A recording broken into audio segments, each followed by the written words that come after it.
Shantipur state general হাসপাতালে চিকিৎসা করাতে গিয়ে চূড়ান্ত হেনস্থার শিকার শিশুর পরিবার। চিকিৎসককে দেখানোর সময় বমি করে ফেলে 5 বছরের ছোট্ট শিশু। অভিযোগ, এরপর জোর করেই শিশুর বাবাকে দিয়ে সেই বমি পরিষ্কার করান সরকারি হাসপাতালের কর্তব্যরত চিকিৎসক। ঘটনায় রিপোর্ট তলব সিএমওএইচ এর। কোথায় রাজ্যের হাসপাতালের পরিকাঠামো? হাসপাতাল নাকি নরককুণ্ড?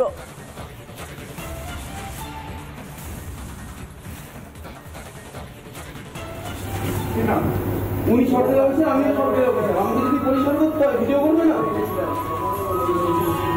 আচ্ছা আচ্ছা, তাহলে দেখি সুপারের সাথে দেখা করি।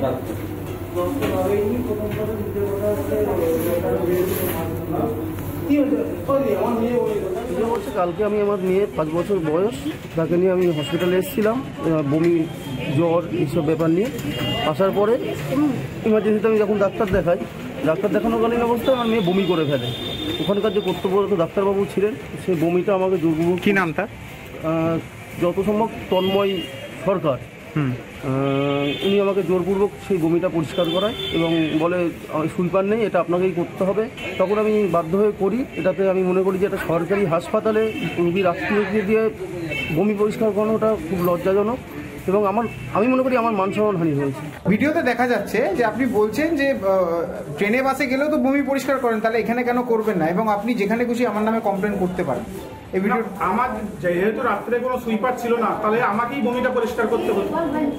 ওনার বাচ্চার যদি ওনার বমি পরিষ্কার করতে অসুবিধা হয়, তাহলে তো আমাকেই বমি পরিষ্কার করতে হবে, যেহেতু রাত্রেবেলা কোনো সেই অবস্থায় সেই সময় কোনো সুইপার ছিল না। তো সেক্ষেত্রে এক পেশেন্ট, প্রচুর পরিমাণে পেশেন্ট আসছে, সেই বমির ওপরে পা দিয়ে মানে পেশেন্ট দেখতে হচ্ছে। তাহলে সেই ক্ষেত্রে যদি বলা হয় যে আমাকে অন্যায় হয়েছে, তাহলে আমার কিছু বলা, তাহলে কি হাসপাতালে সুইপার নেই? হাসপাতালে সুইপার আছে, কিন্তু পর্যাপ্ত পরিমাণ সুইপার এবং জিডিএর প্রচুর অভাব রয়েছে, তার জন্য কিন্তু এটা হয়েছে। কিন্তু আমি এটা বলতে চাইনি যে আমি জোরপূর্বক করিয়েছি, এটা কোনোদিনই সম্ভব না। সুপার জানাচ্ছেন সুইপার রয়েছে, তবে ঘটনা তদন্ত তিনি করবেন।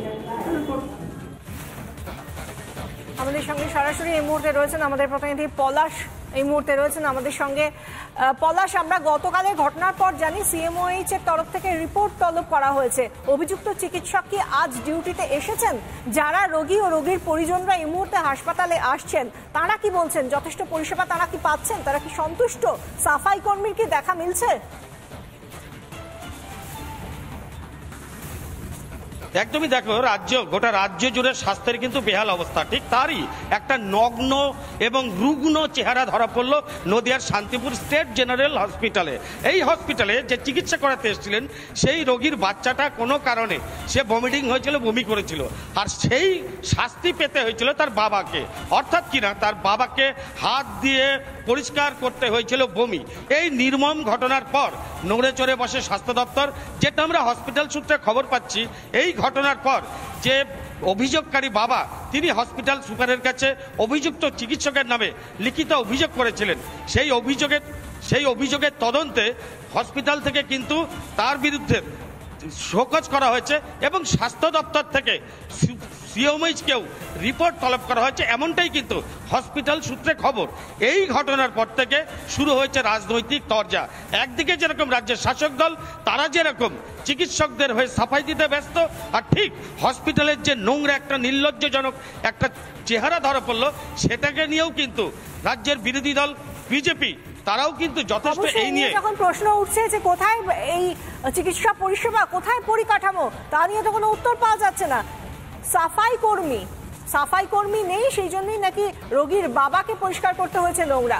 সাফাই কর্মী এই ঘটনার পর কি বলছেন শুনুন। হসপিটালের ফ্লোর থেকে শুরু করে কোনো নোংরা এগুলো পড়ে থাকে, এগুলো কি সাফাইওয়ালাদের কাজ? হ্যাঁ, আমরা পরিষ্কার করি, হাউস কিচেনের কাজ। মানে ফ্লোরের, রুমের যে কোনো ধরনের ময়লা নোংরা এগুলো সাফাই করা আপনাদের কাজ? আপনারাই করেন? কতদিন ধরে করছেন? 2014 সাল থেকে এখানে মানে কি ধরনের কাজ করতে হয়? হাত সাফাই, যেরকম ময়লা সব নোংরা বমি এগুলো সাফাইওয়ালা বা গ্রুপ ডিস্টার্বের কাজ, এগুলো আমাদের। আমরা যে সময় এই বক্তব্যগুলো তুলে ধরছি তার পাশাপাশি এই ভাইরাল ছবিটা আপনি দেখতে পাচ্ছেন, যেখানে বাবা তার মেয়ের বমি পরিষ্কার করছেন সরকারি হাসপাতালে পরিষেবা পেতে গিয়ে, তাকে বমি পরিষ্কার করতে হচ্ছে। এই নিয়ে রাজ্য বিজেপির সভাপতি সুকান্ত মজুমদার কি বলছেন শুনুন। এটা হয়তো আপনাদের ক্যামেরার সামনে এসেছে বলে আপনাদের এরকম মনে হচ্ছে যে এটা অদ্ভুত কিছু, কিন্তু পশ্চিমবঙ্গের প্রত্যেকটি হসপিটালেই এই ধরনের ঘটনা আমরা ঘটতে দেখেছি এবং দেখি। অনেক জায়গাতে স্ট্রেচারে করে রোগীর পরিবারজনকে টানতে টানতে নিয়ে যেতে হয়, সেখানে কোনো ওয়ার্ড বয় বা এরা থাকেন না, পরিবার নিয়ে যায়। এবং এই ধরনের ভয়ঙ্কর পরিস্থিতির মধ্যে রাজ্যের হাসপাতালগুলো চলছে। মানুষ, গরিব মানুষ, তারা ভগবান ভরসায়, আর কারো ভরসায় নেই।